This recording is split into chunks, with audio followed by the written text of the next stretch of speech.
Do you like murder mysteries? Cause if so, you're watching the wrong video. But today we will be catching a spectator red-handed. What up crew, it is Magic Monday and this is your place to learn magic, master your performance, and captivate audiences. Today I'm going to be sharing with you a card trick where not only the spectator's card changes colors, but their fingerprint is on that card. So let's do it. Alright, bam, check this out. Decided to go old school today with these bicycle playing cards. Now I'm gonna have you select a card and I'm just gonna have my eyes closed so this way I have no clue what you're picking. Let's just say this card right here. Take a look and remember that card. Don't forget it because you will need it. Alright, once you're done, I'm gonna have you slide it anywhere back in the deck that you'd like. And now I'm gonna open my eyes back up. So now at this point, I have no idea what card you selected. We'll even shuffle the deck a little bit here. Boom, there we go, there we go. I have no idea what card you selected. I have no idea where you placed it in the deck, and the deck was shuffled. But here's what's really cool. The cards actually know what card you selected, because just with the magic wave, the card that you selected actually changed its back color. So instead of all the blue cards, there's one single red card. And how do I know this is the red card that you selected? Because one, it's the 4 of diamonds, and 2, it has your fingerprint right on the card. Boom, there it is, caught red-handed. And a little bit of background on this effect, it's actually called Caught Red-Handed, and I read it in a book called Card Trick Central. And the reason I chose to, I guess, show you guys this trick is because I don't think I've ever showed anything like this on my channel. I have shown like the back color changing of, a selected card, but I think it's really cool to add this fingerprint in. So that's why I brought this here. Let's go ahead and break it down. First things first, you'll need a deck of playing cards. I'd recommend using the standard bicycle blue rider back playing cards. And the reason for that is because these are very common cards. People recognize this and this.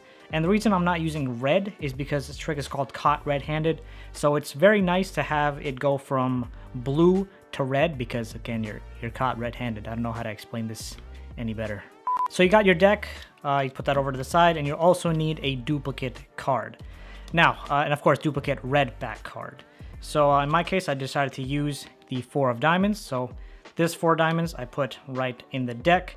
And you can actually force this on the spectator. So you can force it in many ways. In my performance, I use more of a classic, the classic force, but since there was no one here, it's kind of difficult to do, so I just pulled that card out.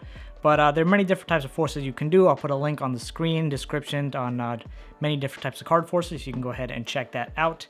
But let's talk about how to prepare this card now. The first thing I tried out was using a Sharpie, so I colored in my thumb and I put a thumbprint on the card. That turned out just horribly. I had to tear that card up and throw it out. But I found that ink that you use for stamping, that works quite well.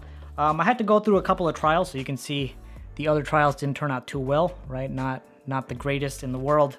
But then this, I think, turned out fairly well, so I decided to go with this one.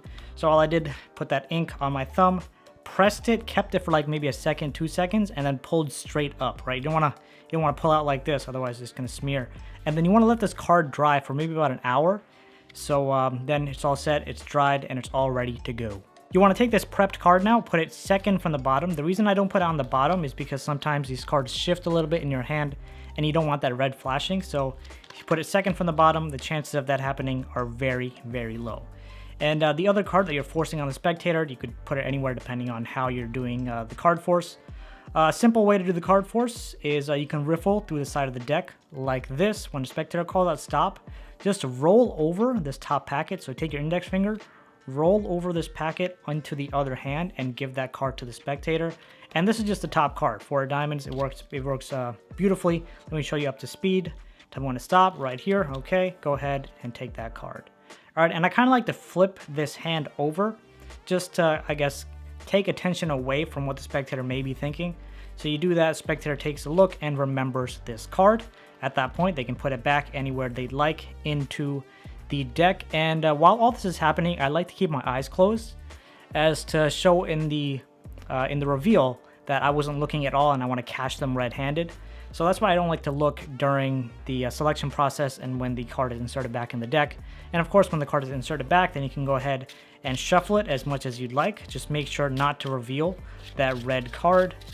And there you go. The deck is all nice and shuffled and ready for the reveal. Unfortunately, at this point, I didn't get a chance to try out multiple different types of stories to see what would have the most impact on the spectator for the reveal.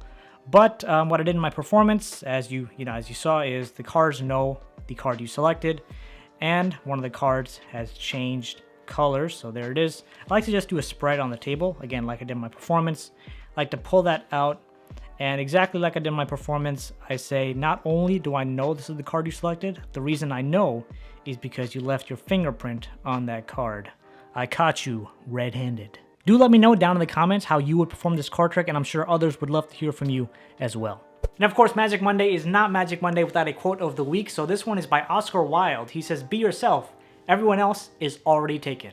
That is a straight up fact. I hope you guys enjoyed this effect. Make sure to like and subscribe if you haven't already, and then click on this playlist right here for more great card tricks. I'll see you there. Peace out.